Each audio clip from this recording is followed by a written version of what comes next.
Justin the Ray Show. It's Justin the Ray Show. Justin the Ray Show. Welcome to Justin and Wade Show. I'm Wade. That's Justin. On the show today, we have a good friend of mine. We've done a lot of work together in 15-year comic stuff.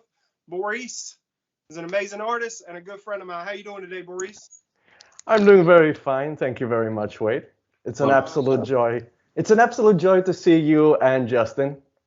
I mean, you and me used to talk all the time, and we don't get to talk like we used to. What do you want to talk about today?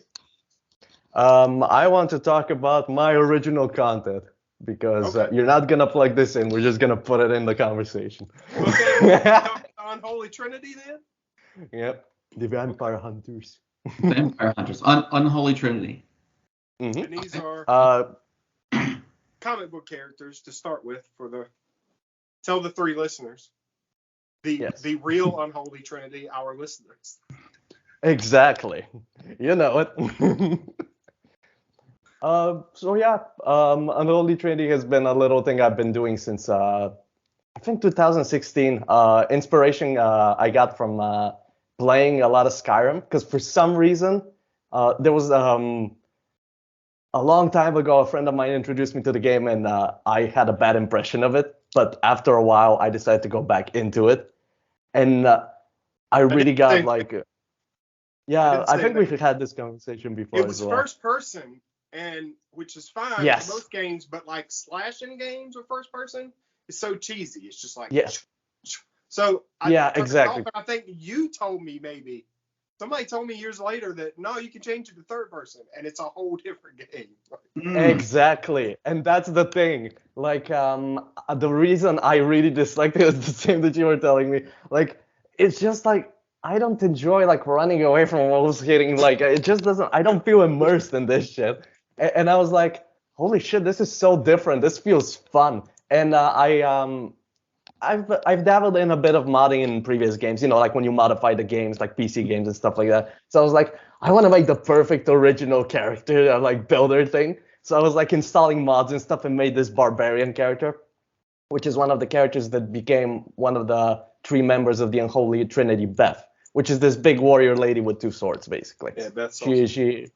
Yeah, thank you. She basically... She gets quite a bit of an interesting development based on my experience with Skyrim because of mods and stuff. And I'll do a really quick development of that just so we can keep things concise. But basically, as I went through the game, I wasn't sure what fighting style I wanted to go with. And as I moved on, I was like, oh, I can use two swords at the same time. I just got really into using this dual blade style in general, and I was like, okay, this is my favorite play style. So I was like, yeah. And the energy ironically, blades, I built mine up where you could make the magic blades and use them dual wield. So, oh yeah, I've tried that. It's awesome. You can put your own personal character into a game. Yes. It's the create a character menu is pretty in depth, and then you can build the character skills wise and stuff. Like, you can basically build any kind of fighter, magician, however you want. Like, it's crazy. Mm-hmm. That's a lot to it. But, I'd say that Skyrim wasn't the biggest pioneer in terms of character creation, but for its time, it came in 2011. It was pretty solid. Do, like what we do, so like when you make up characters, like write stuff, comic books, whatever. Like for us, when we go in a video game, that's one of the first things we're trying to do. Is like if it's got a good create a character mode. You find something that maybe has something one of your characters has and was like, oh yeah, this looks like so-and-so, and you build a character off of that. So then you're playing. Exactly. And we, me and Wade are very creative with that stuff. Like we'll use whatever item is in the game, whatever thing, just to complement the aesthetic of the character. And if you have a horned character, if there's a good horned helmet, I can put that on and just replace everything else, and I'll get one character to look like another, that kind of stuff. And just to get back on the subject, because I think that the best way to explain the character is where they came from, kind of deal. Gotcha. So the Beth thing was basically I played a lot as her. I started making goofy comics like Skyrim comics with her. That's how it all started. Her interacting with the NPCs and stuff like that. And here's the goofy part. I got really into the Vampire Hunter DLC stuff.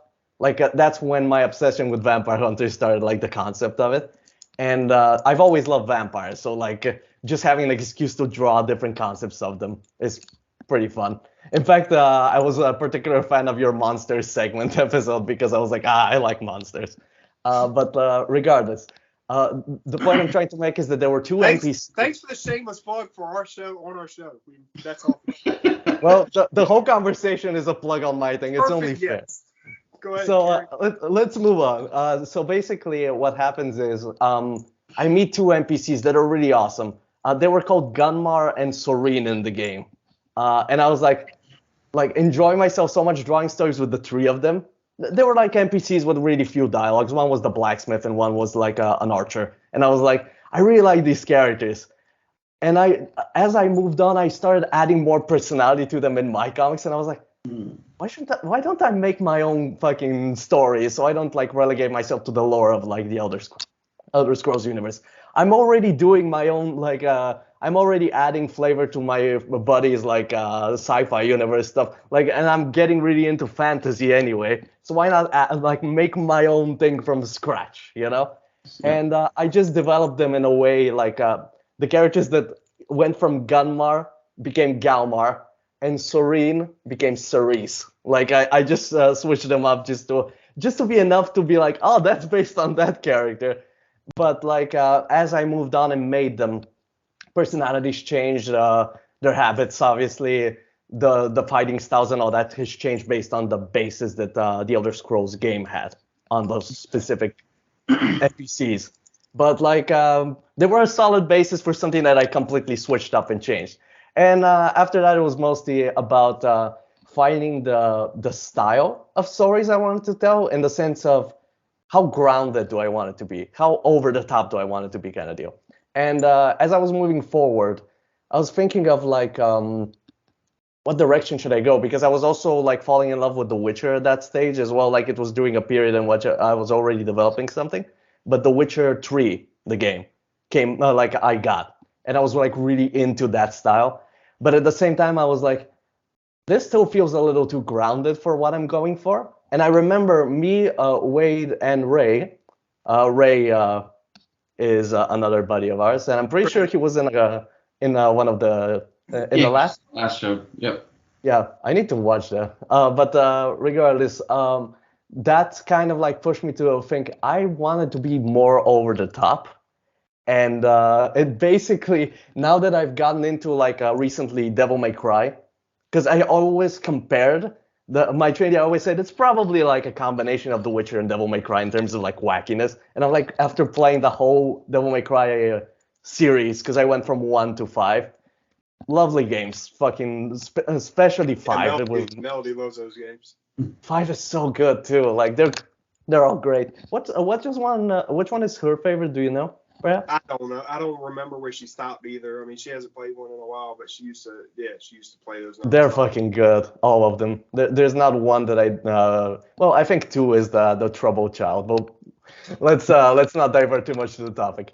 The point is, I've tried to develop it in this specific way, so like it's just like its own style of thing.